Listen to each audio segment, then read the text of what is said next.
بسم اللہ الرحمن الرحیم۔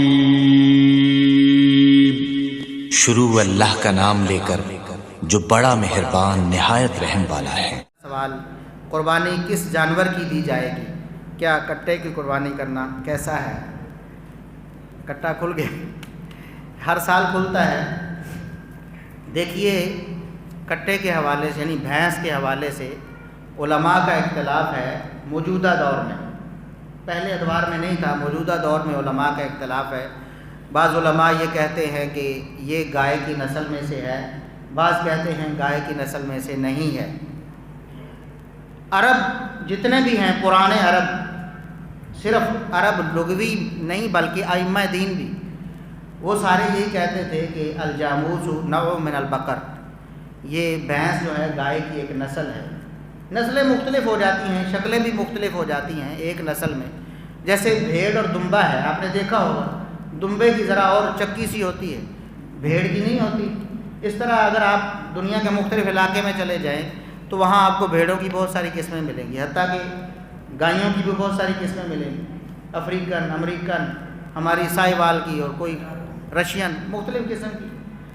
تو یہ بھی گائے کی ایک نسل ہے۔ ہمارا جو رجحان ہے وہ اسی کے مطابق ہے، ہم نے جو کچھ سنا پڑا ہے۔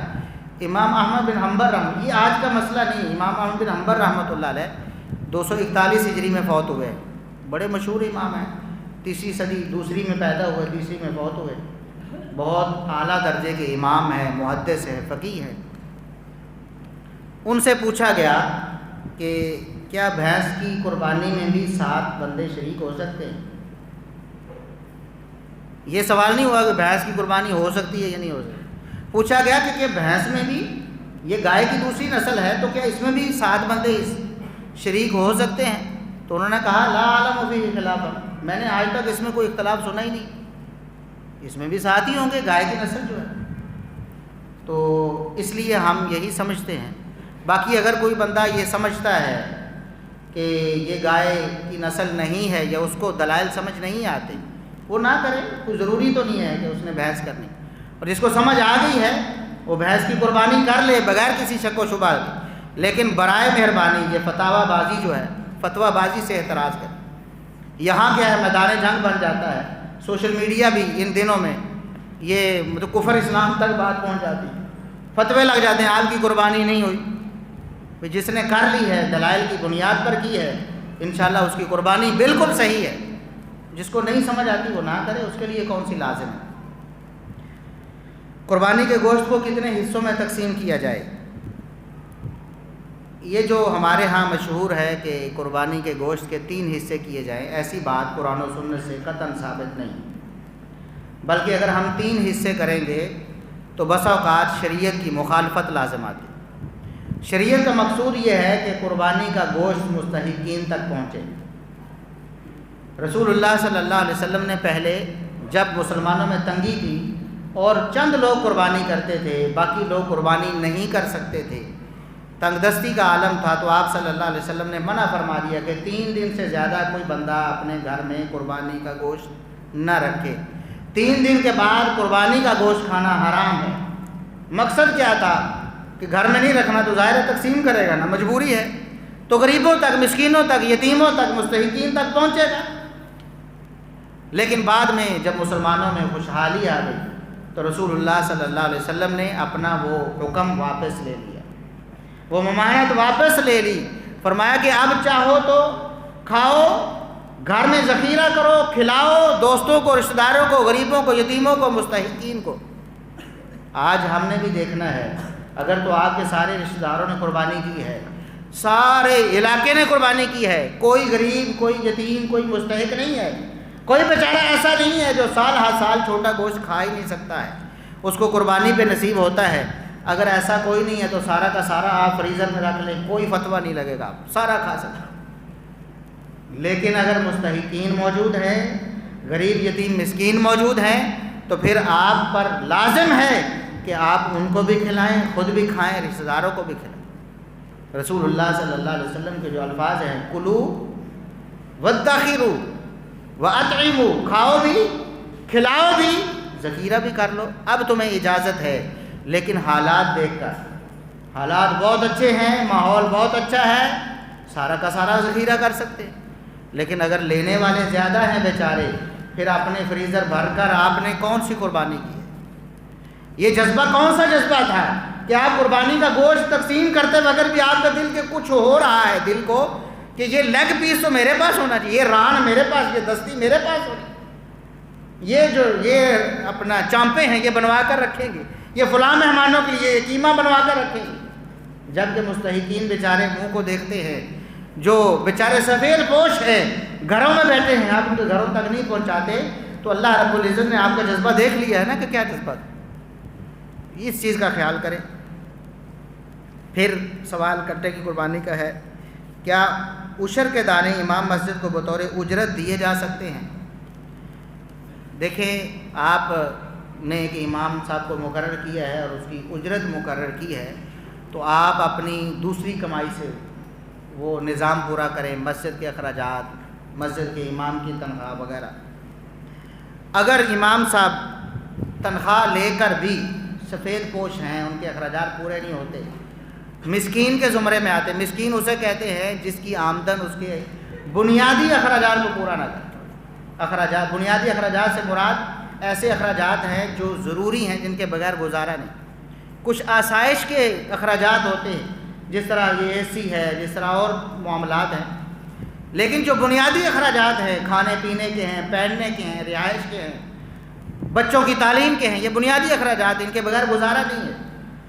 امام کی تنخواہ اگر 15,000 ہے، وہ بیچارہ 3,000 کا دودھ لے لیتا ہے، ٹھیک ہے، 4,000 اس کے بچوں کی فیس ہو جاتی ہے، 2,000 اس کے بچوں کے علاج پہ خرچہ آ جاتا ہے، ٹھیک ہے، بتائیں اس کے کھانے پینے کے باقی معاملات کیسے پورے ہوں گے؟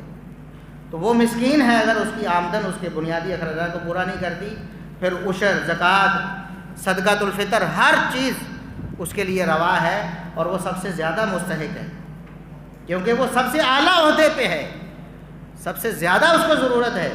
آج ہمارے ٹیکس، ہم سے ٹیکس لے کر 1 روپے کی چیز پہ بھی 20 پیسے ہم ٹیکس دیتے، 25 پیسے تک ٹیکس دیتے، وہ ٹیکس لے کر بڑے بڑے افسروں کی عیاشیوں پہ خرچ ہوتا ہے کہ نہیں ہوتا؟ تو کیا ایک امام مسجد کیا اس قابل بھی نہیں کہ اس کے بنیادی اخراجات پورے ہوں؟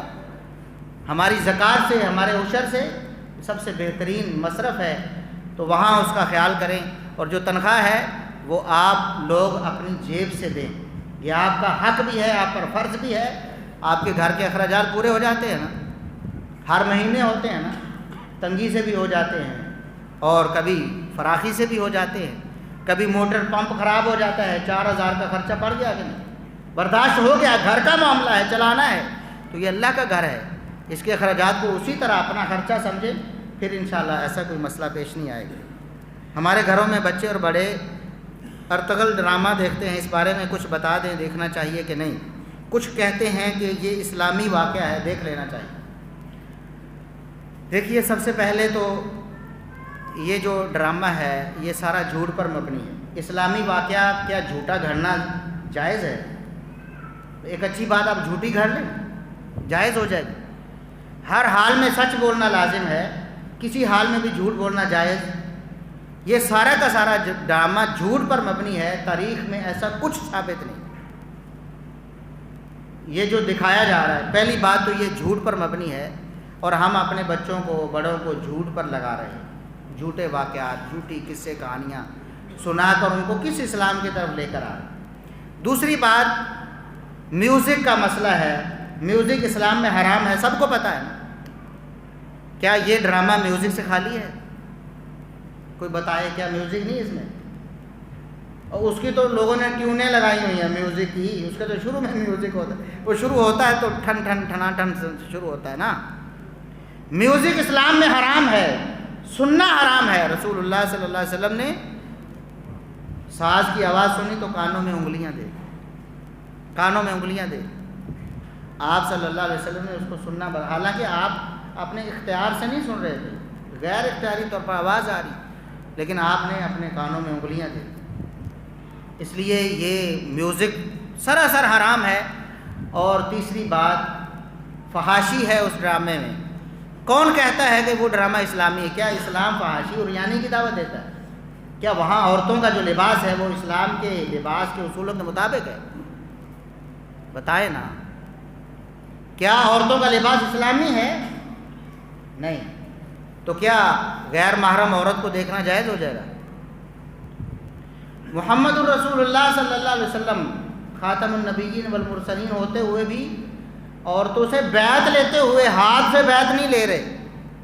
یہ تو اسلام کا مسئلہ تھا، بیعت کرنا ضروری تھا سب کے لیے، اور سب آپ کے ہاتھ میں بیعت کرتے تھے، لیکن عورتوں کو کہا کہ آپ قول سے بیعت کریں گی، بول کر بیعت کریں گی، ہاتھ سے بات۔ محمد الرسول اللہ صلی اللہ علیہ وسلم نہ کسی عورت کو دیکھیں گے غیر محرم کو، نہ چھوئیں گے۔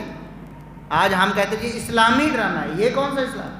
یہ تو اور بڑا مسئلہ ہو گیا نا، اسلام کے نام پر فحاشی اور یعنی کو فروغ دے رہے، عشق و معاشقی چل رہی ہے۔ بتائیں کیا اس میں عشق و معاشقی نہیں ہے؟ شادی سے پہلے تعلقات نہیں ہیں، خفیہ ملاقاتیں نہیں ہیں؟ دیکھنے والے بتائیں نا، ہیں کہ نہیں ہیں؟ مجھے بتائیں کیا یہ اسلام ہے؟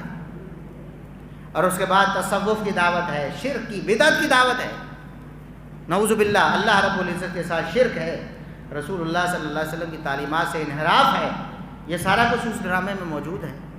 کیوں دیکھیں؟ کیسے دیکھیں؟ کس طرح جائز کر رہی ہے؟ میں تو حیران ہوں ایسے لوگوں کی عقل پہ جو کہتے ہیں کہ ارطغرل دیکھنا جائز ہے، تو پھر تو یہ انڈیا کی فلمیں بلولا جائز ہو جائے، اور ان کو انسان گناہ سمجھ کے دیکھتا ہے نا، بالکل ایسے ہی جیسے بدعت کے بارے میں سیدنا عبداللہ بن عباس رضی اللہ عنہما فرماتے ہیں کہ بدعت سے توبہ بڑی مشکل ہے۔ گناہ سے انسان توبہ کرتا ہے، سمجھتا ہے میں گناہ کر رہا ہوں، لیکن بدعت کو تو نیکی سمجھ کے کر رہا ہے، توبہ کیسے کرے؟ یہ بالکل ایسے ہی ہے، اس کو اسلام سمجھ کے کر رہے ہیں، اور بڑا جرم ہو گیا ہے۔ ایک گناہ ہے، ایک جرم ہے، اور اس کے اوپر دیدہ دلیری ہے کہ اس کو ثواب کہا جا رہا ہے اور لوگوں کو اس کی ترغیب دی جا رہی ہے۔ اللہ رب العزت ہمیں سمجھ دے۔ کیا امام حسن رضی اللہ عنہ کی شادی ام فروا سے ہوئی تھی، اور شادی سے پہلے ام فروا کا بھائی جو فوت ہو گیا تھا اس کو امام حسن علیہ السلام نے دعا کر کے زندہ کیا تھا؟ آج کل فیس بک پہ کئی علماء یہ بیان کر رہے ہیں، یہ بالکل جھوٹا واقعہ ہے۔ زندہ کرنے والا سیدنا حسن رضی اللہ عنہ نے کسی کو زندہ نہیں کیا ہے، نہ سیدنا حسین رضی اللہ عنہ نے زندہ کیا ہے، بلکہ انہوں نے جانیں دی ہیں اسلام کی خاطر اور اللہ کے دین کی خاطر۔ یہ جھوٹے واقعات ہیں، یہ اس کو چاہے ایک اسکالر بیان کرے یا ہزاروں بیان کریں، جھوٹ ہے۔ آپ ان سے کہیں سند پیش کریں، اس کی سند کیا ہے؟ آج 1400 سال گزر گئے ہیں اس واقعے کو، سیدنا حسین اور سیدنا حسن رضی اللہ عنہما ان کو دنیا سے گئے ہوئے، تو ان کی زندگی کے واقعات آپ کو آخر ظاہر ہے کسی سورس سے پہنچے ہیں نا، کوئی تو چین، کوئی تو سند ہوگی نا، کوئی تو درمیان میں واسطے ہوں گے نا، لاؤ کون سے ہیں؟ سچے ہیں تو بسم اللہ، ہم تو کرامات کے قائل ہیں۔ دیکھیں اہل سنت اہل حدیث کرامات اولیاء کے قائل ہیں، لیکن سب سے بنیادی شرط تو سند کا ثابت ہونا ہے نا۔ جھوٹے قصے کیسے مان لیں؟ بس آواز آتی ہے، بس آواز آتی ہے، سب کو آواز ہی آتی ہے، ہر بندہ بیٹھا بیٹھا جھوٹے واقعات گھڑ کر کوئی غوث اعظم کی کرامات بیان کر رہا ہے، وہ کسی کی، کو کسی کی۔ تو یہ جھوٹ ہے، اس کا حقیقت سے کوئی تعلق نہیں۔ جناب کچھ لوگ داڑھی کو رنگ دیتے ہیں، اتنا زور دیتے ہیں کہ جو آدمی داڑھی کو رنگ نہیں لگاتا وہ گناہ کبیرہ کرتا ہے۔ دیکھیں داڑھی کو رنگنا، بلکہ بالوں کو رنگنا، داڑھی کا لفظ نہ کہیں، بال، انسان کے بال سر کے ہوں، داڑھی کے ہوں، جو بال رکھنے کی تعلیم ہے اسلام میں جو لوگ رکھتے ہیں۔ رسول اللہ صلی اللہ علیہ وسلم نے فرمایا کہ جب انسان کے بال سفید ہونے لگتے ہیں تو ان سفید بالوں کو وہ رنگے، غیروا ھذا الشیب، ان سفید بالوں کو رنگو۔ تو رنگنا یہ رسول اللہ صلی اللہ علیہ وسلم کا حکم ہے، لیکن یہ حکم وجوبی نہیں ہے۔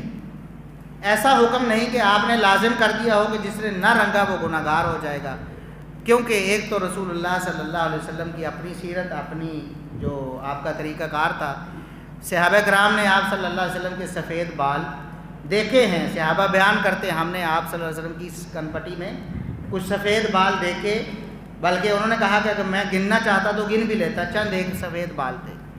تو بالوں کو سفید رکھا جا سکتا ہے، بہتر یہ ہے کہ رنگ لیا جائے۔ رسول اللہ صلی اللہ علیہ وسلم بھی رنگ لیتے تھے، لیکن کبھی ایسا ہو جاتا تھا کہ چھوڑ دیتے، بال سفید بھی نظر آ جاتے تھے۔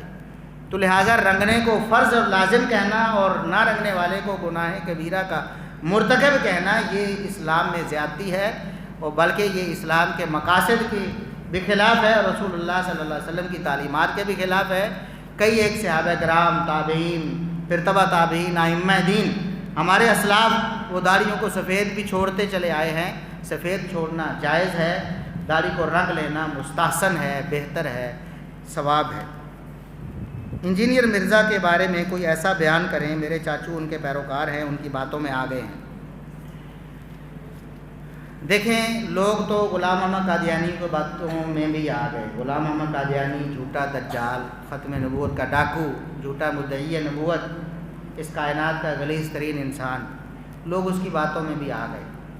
جب انسان کسی کی باتیں سنتا ہے، اثر لے لیتا ہے تو اسی لیے گمراہ لوگوں سے بچنے کی تلقین کی گئی ہے۔ گناہ جو مجرم لوگ ہیں، جو گمراہ لوگ ہیں، ان کی مجلس میں بیٹھنے سے منع کیا گیا۔ رسول اللہ صلی اللہ علیہ وسلم کو بھی منع کر دیا گیا۔ قرآن میں اللہ رب العزت نے فرمایا کہ ایسی مجلس میں قطعاً نہ بیٹھیں جس میں اللہ کی آیات کا مذاق اڑایا جا رہا ہے۔ آپ اس مجلس میں نہ بیٹھیں، بلکہ فرمایا گیا کہ اگر آپ اس مجلس میں بیٹھے تو آپ بھی انہی میں سے ہوں گے۔ یہ سبق دیا نا امت کو، حالانکہ آپ صلی اللہ علیہ وسلم نے تو نہیں بیٹھنا تھا۔ امت کو بتایا گیا کہ اگر ایسا کیا تو انہی میں سے شمار ہو جاؤ۔ تو گمراہ لوگ جو ہے، جو دین کے دشمن ہیں، جو صحابہ کے دشمن ہیں، ان کی مجلسوں میں نہیں بیٹھنا چاہیے، ان کی باتیں سننے میں اپنا وقت ضائع نہیں کرنا چاہیے، اور کوئی ان کی باتوں میں آ گیا ہے تو اس کو قرآن و سنت کی تبلیغ کی جائے۔ ہمارا یوٹیوب پہ چینل ہے اصلاح میڈیا کے نام سے، 2 چینل ہے، ایک کمپلیٹ لیکچرز والا ہے، ایک شارٹ کلپس والا ہے۔ تو اصلاح میڈیا اگر آپ لکھیں گے، فیس بک پہ لکھیں، آپ یوٹیوب پہ لکھیں، آپ گوگل پہ لکھیں، تو انشاءاللہ ہمارا یوٹیوب چینل آپ کو مل جائے گا۔ وہاں پر انجینئر صاحب کی ہر گمراہی کا جواب دیا گیا ہے۔ مختصراً عرض یہ ہے کہ انجینئر صاحب رافضی ہیں، صحابہ کے دشمن ہیں، صحابہ کی توہین اور گستاخی کرتے ہیں، اور دوسرے جو رافضی ہیں جن کو ہم شیعہ کہتے ہیں ان سے بڑھ کر وہ کچھ شرم و حیا کرتے ہیں، ڈرتے ہیں نا، لیکن یہ بے خوف ہو کر صحابہ کی گستاخی کرتے ہیں۔ انہوں نے چند ایک صحابہ کی نہیں بلکہ اکثر صحابہ کی گستاخی اور توہین کی، حتیٰ کہ سیدنا ابوبکر صدیق رضی اللہ عنہ کی گستاخی اور توہین کی، سیدنا عمر فاروق رضی اللہ عنہ کی گستاخی اور توہین کی، سیدنا عثمان غنی رضی اللہ عنہ کی گستاخی اور توہین کی، اور سیدنا علی رضی اللہ عنہ کی باتیں نہ مان کر ان کی بھی گستاخی اور توہین کی۔ اسی طرح دیگر صحابہ کرام کے بارے میں بڑے بے باک ہیں۔ تو تفصیلی معاملات تو پھر ہمارے چینل پہ دیکھے جا سکتے ہیں۔ ہاں، اگر کوئی بندہ ان کی باتوں میں آ گیا ہے، وہ کوئی حدیث پیش کرتا ہے کہ یہ حدیث ہے، انجینئر صاحب پیش کرتے ہیں جس کو وہ تروڑ مروڑ کر دیکھیں، قادیانی بھی قرآن کی آیتیں پیش کرتے ہیں کہ نبوت جاری ہے۔ اب قرآن کی آیتیں تو یہ نہیں بتاتی کہ نبوت جاری، قرآن کی آیتیں تو سچی ہیں، لیکن ان کا جو موقف ہے وہ باطل ہوتا ہے، جھوٹ ہوتا ہے۔ اسی طرح انجینئر صاحب کچھ حدیثیں بھی پیش کرتے ہیں، وہ حدیثیں تو سچی ہیں، جو صحیح احادیث ہیں، ویسے تو جھوٹی روایتیں بھی پیش کرتے ہیں، کہتے یہ ہیں کہ میں صحیح احادیث پیش کرتا ہوں، لیکن جھوٹے قصے بھی پیش کرتے ہیں۔ جو صحیح احادیث پیش کرتے ہیں ان کا مطلب غلط بناتے ہیں، جو ان کا صحیح مطلب نہیں ہے۔ آسان سا طریقہ ہے، آپ یوٹیوب پہ جائیں، اصلاح میڈیا لکھیں اور آگے حدیث نمبر لکھ دیں، مثلا بخاری 4108، تو انشاءاللہ سب سے پہلے ہمارا کلپ آپ کے سامنے آ جائے گا۔ آپ اس کی حقیقت دیکھ لیں گے کہ کہاں کہاں ڈنڈی ماری، کہاں جھوٹ بولا، کہاں خیانت کی، کہاں ترجمہ غلط کیا، وہ ساری چیزیں ہم نے الحمدللہ وہ بتا دی ہیں۔ تو بس ایک بات میں عرض کرتا ہوں کہ ایک ایسا شخص جس کو اوپر دیکھ کر قرآن بھی پڑھنا نہیں آتا، آپ اس کے پیروکار بن گئے ہیں، آپ اپنے ایمان کی تو خبر لیں۔ ایسے شخص کے آپ متاثر ہو گئے ہیں جو قرآن کی آیت اوپر دیکھ کے بھی نہیں پڑھ سکتا، جو ایک آیت کا ترجمہ نہیں کر سکتا، اوپر دیکھ کے بھی ترجمہ غلط کرتا ہے، اوپر دیکھ کر بھی قرآن غلط پڑھتا ہے، اوپر دیکھ کر بھی حدیث کا ستیہ ناش کر دیتا ہے، اعراب کا زبر زیر الٹ پلٹ کر دیتا ہے۔ ایسے بندے سے آپ دین سیکھنے چلے ہیں؟ میں تو کہا کرتا ہوں کہ آپ اپنی صحت کے حوالے سے کمپرومائز نہیں کرتے، آپ ذرا برابر بھی رسک نہیں لیتے، آپ دیتے ہیں جو جس بندے نے اسپیشلائزیشن کی ہو، جو بندہ اسپیشلسٹ ہو۔ میرے دل کا معاملہ ہے تو میں ہر اسپیشلسٹ کے پاس جاؤں، میری اسکن کا معاملہ ہے اسکن اسپیشلسٹ کے پاس جاؤں، میری آنکھ کا معاملہ ہے تو آئی اسپیشلسٹ کے پاس جاؤں. آپ اپنے دل کا علاج کروانے کے لیے کبھی بھی آئی اسپیشلسٹ کے پاس نہیں جائیں گے، حالانکہ طب اس نے بھی پڑھی ہوئی ہے، اس نے پڑھی ہوئی ہے اور بڑا عرصہ پڑھی ہوئی ہے. تو بنیادی طب تو اس نے پڑھی ہوئی ہے نا، لیکن وہ چونکہ طب میں اسپیشلسٹ نہیں ہے، اپنا دل کے معاملے میں اسپیشلسٹ نہیں ہے، آپ اس کے پاس اپنے دل کا علاج کروانے نہیں جائیں. اور ایک بندہ جو بالکل ہی جاہل ہو، اس نے کبھی طب پڑھی ہی نہیں، تو کیا اس کے پاس بھی آپ اپنے دل کا علاج کروانے چلے جائیں؟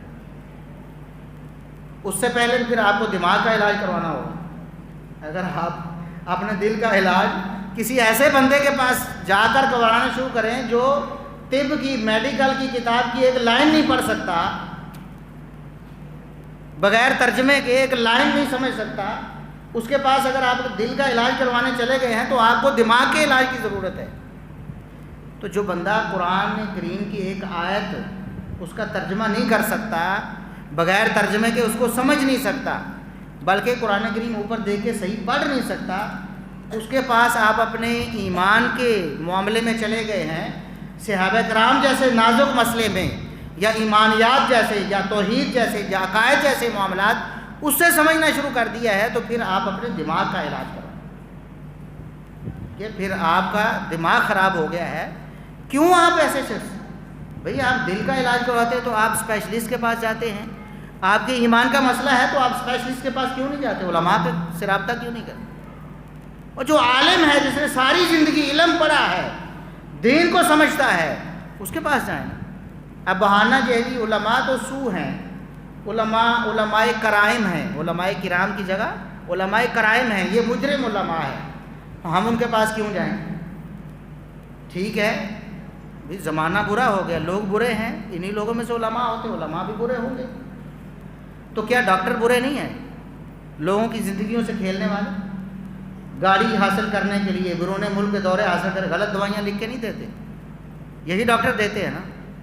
تو کیا آپ اپنا علاج کروانے کے لیے کسی موچی کے پاس چلے جاتے ہیں کہ یار آپ بڑے مخلص ہو، ہتھیار تو آپ کے پاس بھی ہے، ذرا چیرا دے دو ادھر، چلے جائیں گے؟ نہیں جائیں گے نا. ڈاکٹر بھی ڈاکو بنے ہوئے ہیں آپ کی جانوں کے، آپ کے مالوں کے، لیکن علاج کون کرے گا؟ وہ ڈاکٹر ہی کرے گا نا. آپ ڈھونڈیں گے، تلاش کریں گے، یار کوئی اچھا ڈاکٹر نہیں، جس کی شہرت اچھی ہے، کوئی خدا ترس ہے، ہم اس کے پاس چلے جائیں. ڈاکٹر اگر سارے کے سارے ڈاکٹر بھی ڈاکو بن جائیں، علاج پھر بھی ڈاکٹر نے کرنا ہے. علاج بوچی نہیں کر سکتا آپ کا، یا میں تو آپ کا دل نہیں پھاڑ سکتا نا، چاہے میں جتنا بھی نیک ہو جاؤں، جتنا بھی آپ کے ساتھ مخلص ہو جاؤں، میں تو آپ کا دل کا آپریشن نہیں کر سکتا. دل کا آپریشن کون کرے گا؟ وہی ڈاکو ڈاکٹر کرے گا، وہی ڈاکو ڈاکٹر کرے گا. آپ تلاش کریں گے کہ یار جو ڈاکو نہ ہو، میرے ساتھ کچھ رعایت کر لے، میں اس کے پاس چلا. تو علماء بھی اللہ کے فضل و کرم سے نیک بھی موجود ہے، اگر برے موجود ہیں تو کیا دنیا سے سارے نیک علماء ختم ہو گئے؟ وہ تو رسول اللہ صلی اللہ علیہ وسلم نے فرمایا کہ جب دنیا میں ایک بھی عالم اللہ سے ڈرنے والا نہیں رہ جائے گا تو قیامت آ جائے گی، پھر دنیا قائم نہیں رہے گی. علماء کو ڈھونڈیں، ان کے پاس جائیں. آپ کے ایمان کا مسئلہ ہے، علماء حل کریں. آپ کے دین کا مسئلہ، آپ کی عبادت کا مسئلہ ہے، علماء حل کریں گے، جو حلا نہیں حل کریں. جو حلا کے بارے میں تو رسول اللہ صلی اللہ علیہ وسلم نے فرمایا قیامت کے قریب لوگ جاہلوں کو اپنا مرشد بنا لیں، اپنا راہبر رہنما بنا لیں گے. وہ جاہل خود بھی بھٹکے ہوں گے، ان کو بھی بھٹکائیں. ذلوا فاضلوا، ذلوا واضلوا، خود بھی گمراہ ہوں گے، دوسروں کو بھی گمراہ کریں گے. انجینئر صاحب بخوبی یہ کام کر رہے ہیں، خود بھی گمراہ ہوئے ہیں، لوگوں کو بھی گمراہ کر رہے ہیں. مولانا نواز چیمہ صاحب کا مکمل خطبہ بھینس کی قربانی پر دیکھیں. اچھا، پتہ نہیں کہ انہوں نے کیا کہا ہے، قربانی کو جائز کہا ناجائز کہا، یہ مجھے نہیں پتہ. میں نے آپ کو بتا دیا ہے جو میں نے سمجھا ہے، جو دلائل ہیں. اس پر میں نے ایک مضمون بھی لکھا ہے، اگر آپ چاہیں گے تو واٹس ایپ پہ وہ بھی شیئر ہو سکتا ہے. آپ دلائل دیکھ لیں.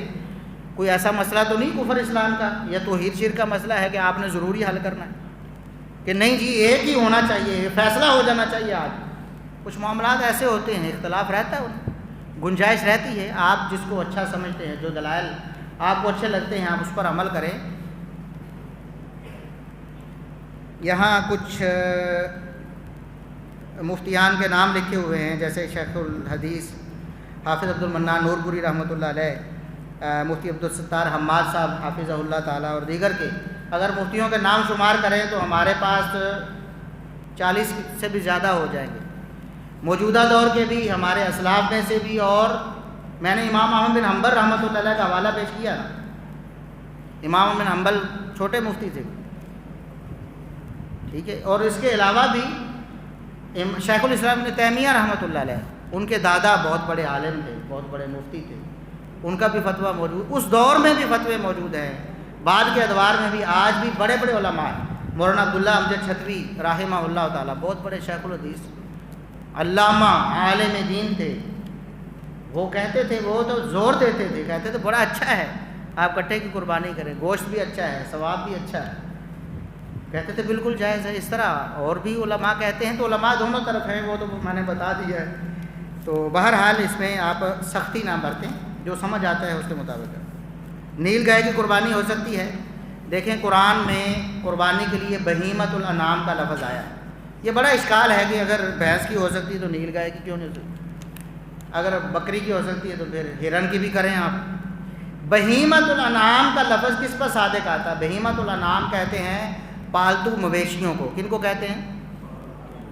اگر نیل گائے پالتو مویشی ہے تو خوشی سے کر لیں، نہیں ہے تو پھر گھریلو گدھے اور جنگلی گدھے میں فرق ہے نا، کتنا بڑا فرق ہے، وہ حرام ہے وہ حلال ہے، تو یہ فرق ہو جاتا ہے گھریلو اور جنگلی میں، تو یہاں بھی فرق ہوگا۔ قرآن نے قربانی کے لیے جن جانوروں کا انتخاب کیا ہے وہ بہیمۃ الانعام، وہ مویشی ہیں، مویشیوں میں سے جو گائے ہے، جو گائے کی نسل ہے، ان سب کی قربانی ہو جائے۔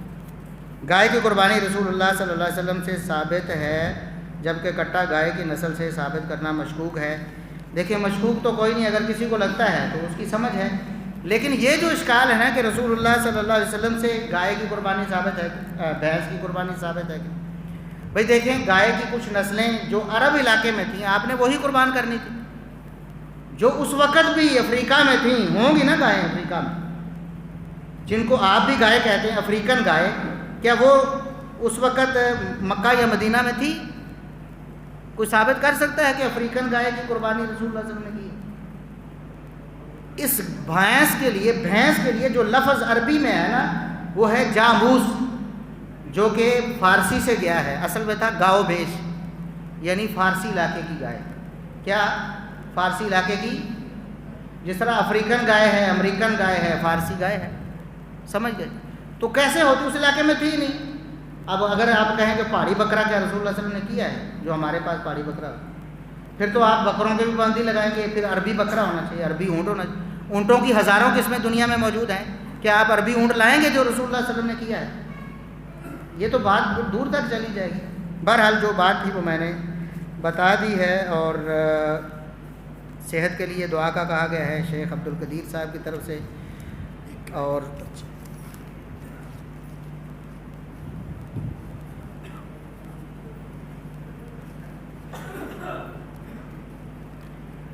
مرزا جیلمی صاحب کی گمراہی ایک واضح مثال بیان کر دیں، صرف الزامی انداز سے لوگ مطمئن نہیں ہو رہے۔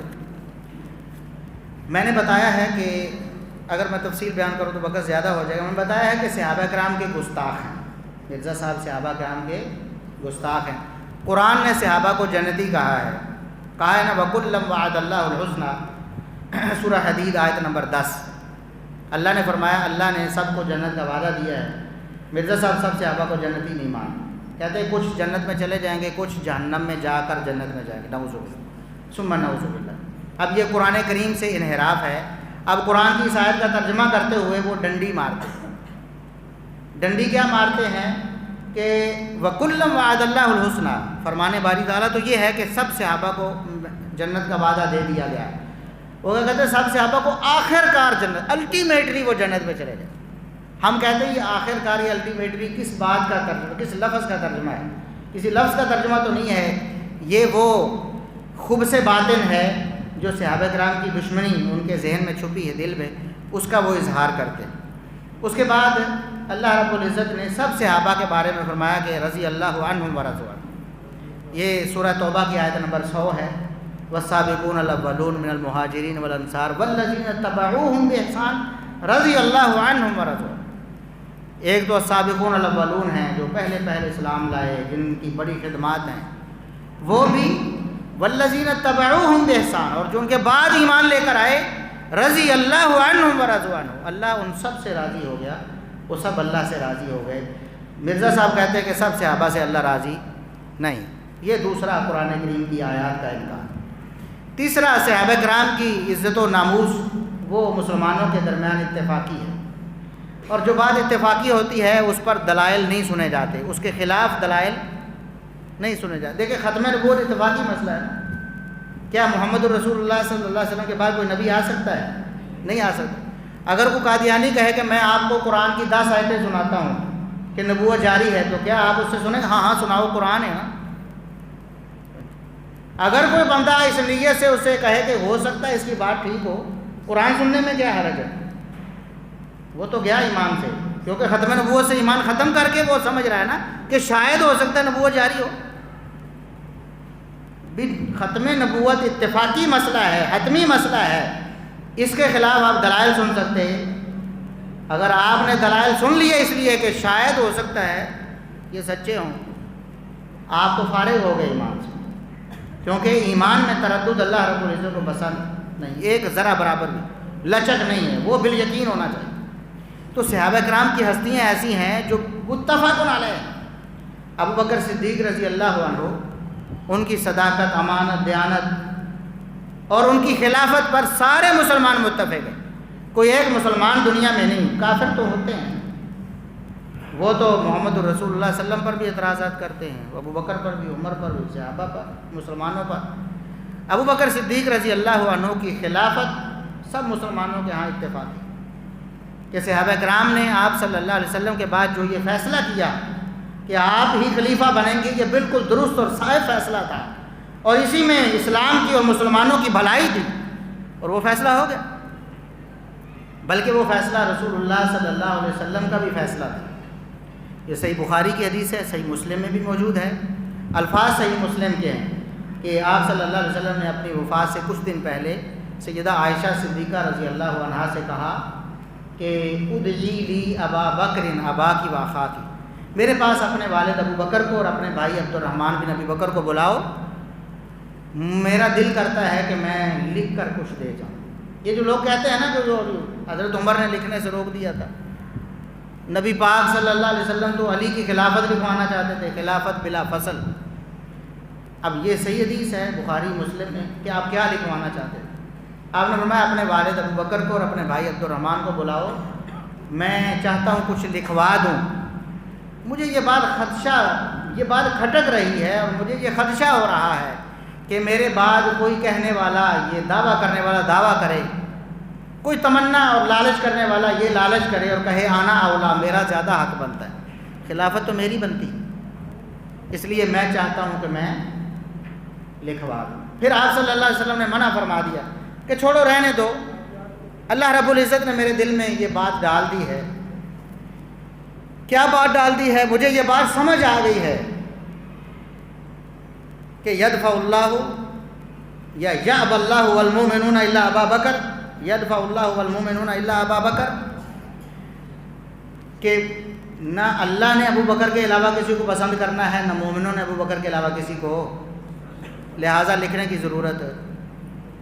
یہی وہ بات تھی جو آپ صلی اللہ علیہ وسلم کے ذہن میں دوبارہ آئی، پھر آپ صلی اللہ علیہ وسلم خاموش ہو گئے، کیونکہ رسول اللہ صلی اللہ علیہ وسلم کو پتہ تھا نہ اللہ نے ابو بکر کے علاوہ کسی کو پسند کرنا ہے، نہ مومنوں نے ابو بکر کے علاوہ کسی کو۔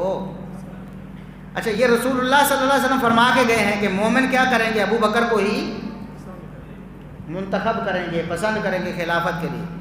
اب انجینئر صاحب کیا کہتے ہیں؟ بعض لوگ کہتے تھے ان کو تو حضرت معاویہ سے کچھ مسئلہ ہے، یا حضرت مغیرہ بن شعبہ سے ہے، یا حضرت عمر بن عاص، یہ 3-4 صحابہ ہیں، ان کے بارے میں وہ کہتے ہیں آپ اس کو گستاخ صحابہ بنا رہے ہیں، آپ 2-3 صحابہ کو آپ سارے صحابہ سمجھتے ہیں۔ ہمارا یہ دعویٰ ہے، پہلی بات تو یہ ہے کہ ایک بھی صحابی کی گستاخی اگر کرے گا تو وہ سارے صحابہ کا گستاخ ہے، اور دوسرا دعویٰ یہ ہے کہ دنیا میں ایسا کوئی بندہ پیدا نہیں ہوا آج تک جو ایک صحابی کی گستاخی کرے اور دوسرے صحابی بچ جائیں اس سے۔ سیدنا معاویہ رضی اللہ عنہ کو گستاخی کرے اور سیدنا ابو بکر صدیق اس سے بچ جائیں، ایسا آج تک ہوا ہی نہیں، اگر ہوا ہے تو آپ ثبوت دیں۔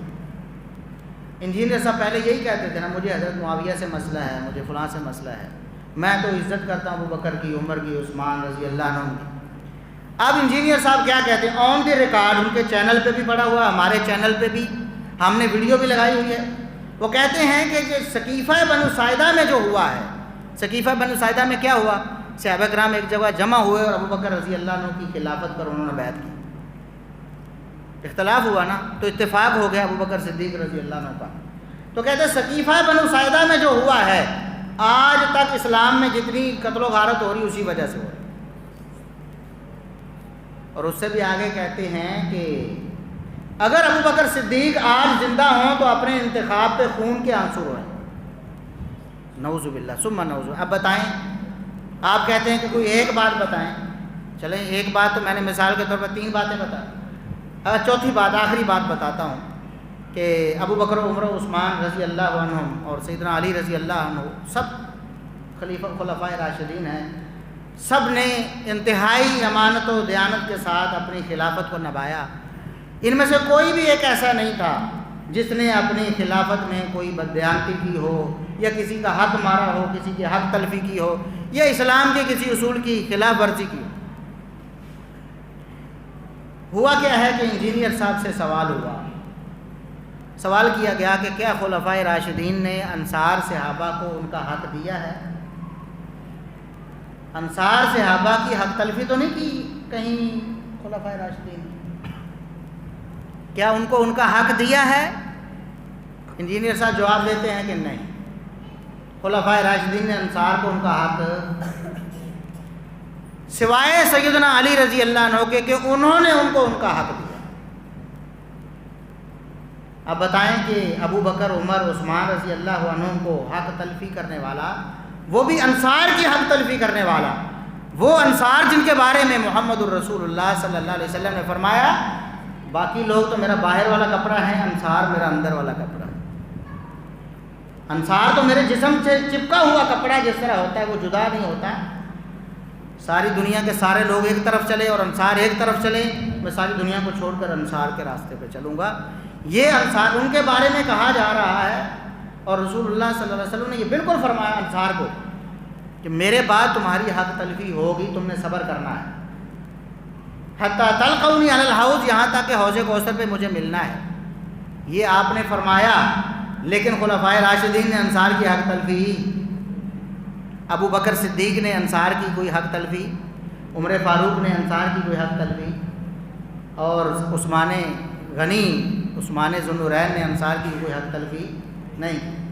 انجینئر صاحب کہتے ہیں کہ پہلے تینوں نے انصار کی حق تلفی کی ہے، جو ان کے مرتبے اور عہدے بنتے تھے ان کو نہیں دیے۔ سیدنا علی رضی اللہ عنہ نے صرف ان کو ان کے حق دیے ہیں، اور صرف یہیں پہ بس نہیں کیا۔ بدبختی کی انتہا یہ ہے کہ آگے بڑھ کر کہا کہ اللہ کے رسول صلی اللہ علیہ وسلم نے انصار کو کہا تھا کہ تمہاری حق تلفی ہوگی، تم نے حوض کوثر پہ مجھے آ کے ملنا ہے۔ اور کہتے ہیں حوض کوثر پہ کیا مٹھائی ملنی ہے کوئی؟ یہ انجینئر صاحب کے الفاظ ہیں کہ حوض کوثر پہ کیا ملنا ہے؟ قیامت کے دن انصار حوض کوثر پہ آئیں گے اور رسول اللہ صلی اللہ علیہ وسلم فرمائیں گے سحقن سحقن لمن غیر بعدی، جنہوں نے میرے طریقے کو چھوڑ دیا، جنہوں نے انصار کی حق تلفی کی، ان کو دفع دور کر دو بینتوں سے۔ پہلے کیا کہہ رہے ہیں؟ ابو بکر و عمر و عثمان رضی اللہ عنہم نے انصار کی حق تلفی کی ہے، اس کے بعد حدیث فٹ کر رہے ہیں ان پر اور کہہ رہے ہیں کہ انصار کی حق تلفی کرنے والوں کو حوض کوثر سے دور بھگا دیا جائے۔ اب بتائیں ایسا بدبخت جو کہتا ہے ابو بکر کو حوض کوثر سے دور بھگا دیا جائے گا، اور بتاؤ اگر ابو بکر کو حوض کوثر پہ نہیں آنے دیا جائے گا، کون ہے جو حوض کوثر پہ جائے گا؟ نعوذ باللہ ثم نعوذ باللہ۔ آپ پوچھتے ہیں کہ مسئلہ کیا ہے؟ ہر مسئلے میں رافضیوں کی ایجنٹی، صحابہ کے دشمنوں کی وکالت اور حمایت، ہر مسئلے میں، چاہے وہ عبادت کا مسئلہ، نماز ہے وہ ٹھیکری رکھ کے پڑھتے تو کہتے بالکل ان کی عین سنت کے مطابق، سب سے زیادہ سنت کے مطابق تو یہ نماز پڑھو۔ روزہ ہے،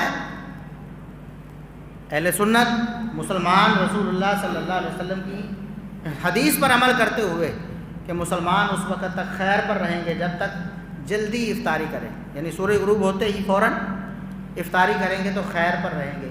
خود رسول اللہ صلی اللہ علیہ وسلم کے بارے میں صحیح بخاری مسلم اور دیگر حدیث میں آتا ہے کہ آپ صلی اللہ علیہ وسلم جیسے ہی سورج غروب ہوتا فوراً اپنا روزہ افطار کر دیا، جیسے ہی سورج ابھی پردے کے پیچھے گیا فوراً افطاری کر لی، اندھیرا ہونے کا انتظار نہیں کیا۔ اب انجینئر صاحب کیا کہتے ہیں اب ہمارے ہاں کیا ہوتا تھا کہ روافظ جو ہیں وہ 10 منٹ لیٹ کرتے ہیں، کیا کرتے ہیں؟ مغرب کی یعنی افطاری کے لیے مغرب کی اذان ہم دیتے ہیں تو ٹائم پہ دیتے ہیں، وہ 10 منٹ لیٹ دیتے ہیں۔ اب انجینئر صاحب نے کیا کہا کہ 24 منٹ بھی لیٹ کرنا جائز ہے۔ مطلب وہ کہتا ہے تمہیں فکر کرنے کی ضرورت، تم 10 منٹ پہ ڈر رہے ہو کہ شاید کوئی مسئلہ نہ ہو جائے، میں تمہیں 24 منٹ کی گارنٹی دیتا ہوں کہ اذان جب ہونے کا ٹائم ہوتا ہے نا افطاری کا، اس سے 24 منٹ بعد بھی افطاری کرو تو ٹھیک ہے۔ اور بلکہ جو لوگ افطاری جلدی کرتے ہیں جیسے ہی سورج غروب ہوا افطاری کیا، کہتے ہیں یہ اللہ کے عذاب کے مستحق ہوں۔ اب آپ پوچھتے ہیں جی ان کا مسئلہ کیا ہے؟ مسئلے تو ہزاروں ہیں، اب یہاں تو نہیں بیان ہو سکتے، مزید تفصیلات کے لیے آپ ہمارا یوٹیوب چینل دیکھ سکتے ہیں جہاں ان کی گمراہیاں بھی، ان کی خیانتیں، جہالتیں، ان کے جھوٹ، سب کا پردہ الحمدللہ چاک کر دیا گیا ہے۔ اللہ سے دعا ہے کہ اللہ رب العزت ہمیں قرآن و سنت پر عمل کرنے کی توفیق عطا فرمائے اور ہمیں صحابہ تابعین تبع تابعین اور ائمہ دین کے نقش قدم پر چلنے کی توفیق عطا فرمائے۔ بیماروں کے لیے دعا کا کہا گیا ہے، اللہ رب العزت سے دعا کرے، اللہ رب العزت سب بیماروں کو شفا دے۔